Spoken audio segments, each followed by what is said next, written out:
Hello everyone, I am Rahul and welcome to Academics with Rahul YouTube channel.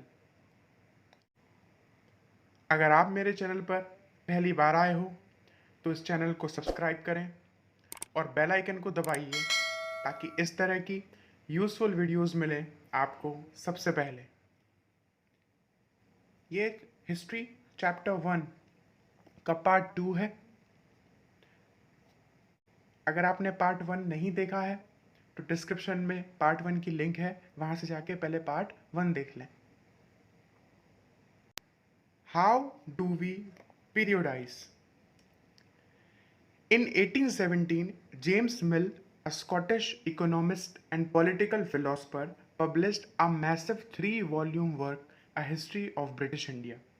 यानी 1817 में James मिल, जो एक Scotland के थे, ये इकोनॉमिस्ट थे, यानी the person who studies economics, यानी जो इकोनॉमिक्स पढ़ता है, अर्थशास्त्र पढ़ता है, एंड पॉलिटिकल फिलोसफर, यानी ये राजनीतिक फिलोसफर थे। इन्होंने अपना वर्क जिसका नाम था a history of British India, यानी एक रिटन बुक होगी जो 3 वॉल्यूम्स में थी, पब्लिश की। In this he divided Indian history into 3 periods. इस बुक में उन्होंने इंडियन हिस्ट्री को 3 पार्ट्स में बांटा, Hindu, Muslim and British. This periodization came to be widely accepted, और इस पीरियडाइजेशन को काफ़ी लोगों ने एक्सेप्ट भी किया। Can you think of any problem with this type of looking at history? क्या आपको इस तरह से हिस्ट्री को देखना गलत लगता है? आपको कोई प्रॉब्लम है उससे? सोचिए, why do we try and divide history into different periods? हम हिस्ट्री को डिफरेंट पीरियड्स में क्यों बांटते हैं?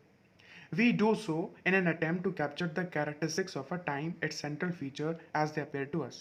वो हम इसलिए करते हैं ताकि टाइम के कैरेक्टरिस्टिक्स, उसके सेंट्रल फीचर हमें दिख सके। So the terms through which we periodize, that is demarcate the difference between the periods. तो हम इसलिए डिवाइड करते हैं ताकि पीरियड्स के बीच में जो डिफरेंसेस थे उन्हें निर्धारित किया जा सके। डिमार्केट मतलब निर्धारित करना, और ये कितने इंपॉर्टेंट हैं ये बता सकें। They reflect are ideas about the past, they show how we see the significance of the change from one period to the next.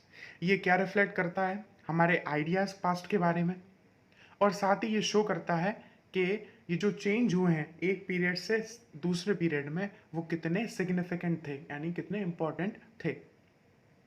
Mill thought that all Asian societies were at a lower level of civilization than Europe. मिल का ये मानना था कि जितनी भी Asian societies हैं, यानी Asia की सोसाइटीज़, वो सारी यूरोप से लोअर लेवल पर है। According to his telling of history, before the British came to India, Hindu and Muslim despots ruled the country.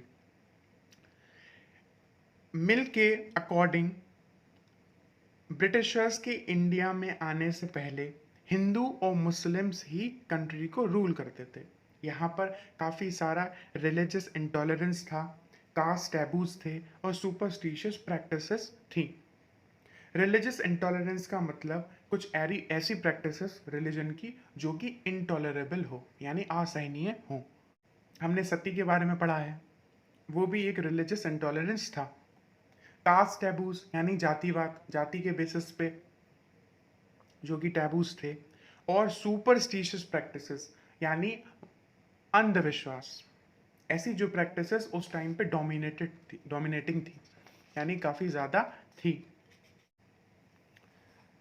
British rule, Mill felt, could civilize India. To do this, it was necessary to introduce European manners, arts, institutions and laws in India. मिल को ये लगता था कि British rule India को civilised कर सकता है, उसे सभ्य बना सकता है, लेकिन इसको करने के लिए European manners, European arts, institution और लॉज इंडिया में लाना ज़रूरी है। Mill in fact suggested that the British should conquer all the territories in India.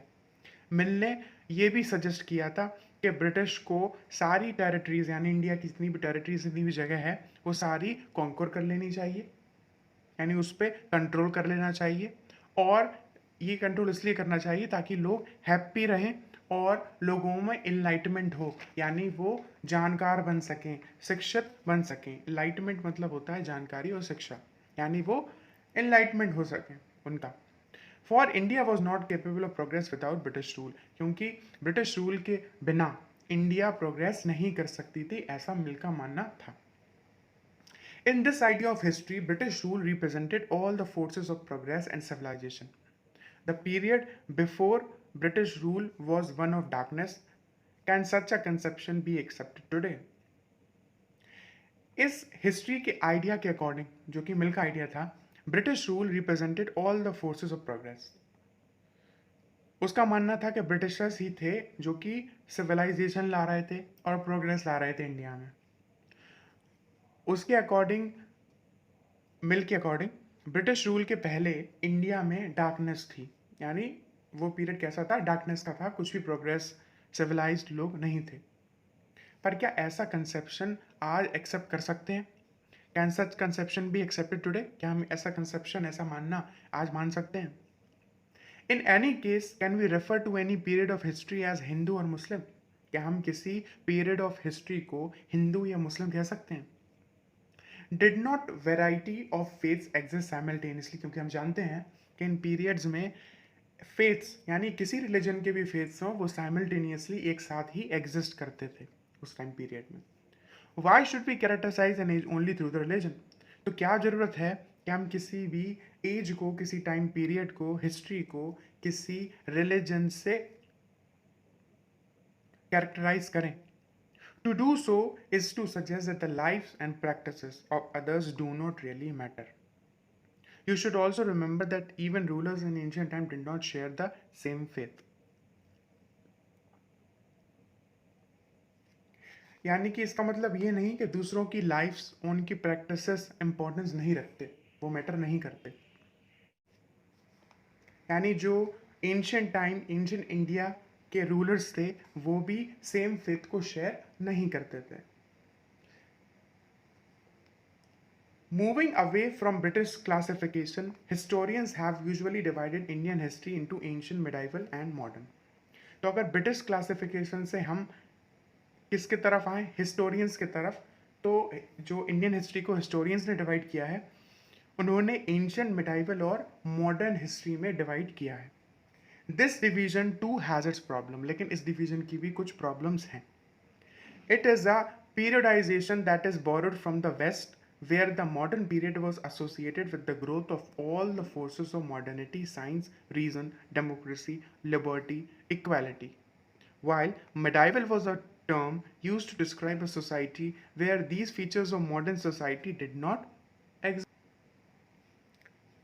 ये पीरियडाइजेशन हमने वेस्ट से यानी वेस्टर्न कंट्रीज से बोरो किया है, जहाँ पर मॉडर्न पीरियड का मतलब होता था वो पीरियड जहाँ पे साइंस, रीज़न, डेमोक्रेसी, लिबर्टी और इक्वालिटी, ये सारी चीज़ें में मॉडर्नाइजेशन होता था, यानी ये मॉडर्नाइज हुई थी, ग्रोथ हुआ था इन सब चीज़ों में। लेकिन अगर हम इंडिया के मॉडर्न पीरियड की बात करें, जो कि ब्रिटिशर्स के रूल को मॉडर्न हिस्ट्री कहा जाता है, उस टाइम पे ऐसी कोई भी चीज़ नहीं थी, ना ही इक्वलिटी थी, ना ही फ्रीडम थी, ना ही लिबर्टी थी। Nor was the period one of economic growth, और ना ही उस टाइम पीरियड में इंडिया का इकोनॉमिक ग्रोथ था और ना ही प्रोग्रेस। इसलिए उस टाइम पीरियड को मॉडर्न कहना सही नहीं होगा। तो हिस्टोरियंस ने इस टाइम पीरियड को एक नया नाम दिया जो कि है कॉलोनियल। अब आइए इस कॉलोनियल को समझते हैं। What is colonial? In this book, you will read about the way the British came to conquer the country and establish their rule, subjugating local nawabs and rajas. इस बुक में आप क्या पढ़ने वाले हो? वो सब चीज़ें जहाँ पर ब्रिटिश कंट्री में आए, उन्होंने कॉन्कर किया, यानी अपना कंट्रोल कर लिया कंट्री पे और अपना रूल इस्टेब्लिश कर लिया। साथ ही सब्जुकेट किया लोकल नवाब्स को और राजास को, यानी सब्जुकेशन का मतलब होता है रिप्रेस करना किसी को, अपना फोर्स यूज़ करके उसे अपना अधीन कर लेना। फोर्सफुली उसे अधीन करना। तो उन्होंने क्या किया, आकर सब्जुकेट कर दिया लोकल नवाब्स को और राजास को। You will see how they establish control over the economy. और अब आगे आप इस बुक में हिस्ट्री में ये भी पढ़ेंगे तो लोगों ने कैसे कंट्रोल किया इकोनॉमी पे और सोसाइटी पे। साथ ही जितने भी रेवेन्यूज थे वो सारे वो कलेक्ट करते थे ताकि अपने एक्सपेंसेस कर सकें, यानी अपने खर्चे उठा सकें। वो गुड्स इंडिया से काफ़ी लो प्राइस पे, चीप प्राइस पे खरीद के जाते थे और यूरोपियन मार्केट्स में उसे महंगा बेचकर काफ़ी प्रॉफिट कमाते थे। You will also come to know about the changes British rule brought about in values and tastes, customs and practices। साथ ही आप ये भी पढ़ने वाले हो अभी कि ब्रिटिश रूल से क्या चेंजेस आए वैल्यूज़ में और टेस्ट्स में लोगों के। Western education I, western clothing fashion आया और प्रैक्टिसेस में काफ़ी चेंज हुआ। जैसे आपने सुना होगा ये जो सती थी, विडोरी मैरिज है, इन सब में चेंज आया था। सती वॉज एबॉलिश्ड और विडोरी मैरिज स्टार्ट हो गई थी। When the subjugation of one country by another leads to these kind of political, economic, social and cultural changes, we refer to the process as colonization। तो colonization की definition क्या हुई, यहाँ से यहाँ, यानी जब एक कंट्री दूसरी कंट्री को सब्जुकेट करती है यानी उसे रिप्रेस करती है फोर्सफुली, और उसके वजह से अगर उस कंट्री में कोई पॉलिटिकल यानी राजनीतिक, इकोनॉमिक यानी आर्थिक, सोशल यानी सामाजिक और कल्चरल यानी सांस्कृतिक चेंज आ जाए तो उसको हम कॉलोनाइजेशन कहते हैं। यह हमारा इस चैप्टर 1 का पार्ट 2 कंप्लीट होता है। पार्ट 3 की लिंक अपलोड होते ही डिस्क्रिप्शन में मैं डाल दूंगा, आप वहां से जाकर देख लें। अगर आपको हमारी वीडियो और हमारा कंटेंट पसंद आता है तो इस वीडियो को लाइक करें, शेयर करें और साथ ही चैनल को सब्सक्राइब करें।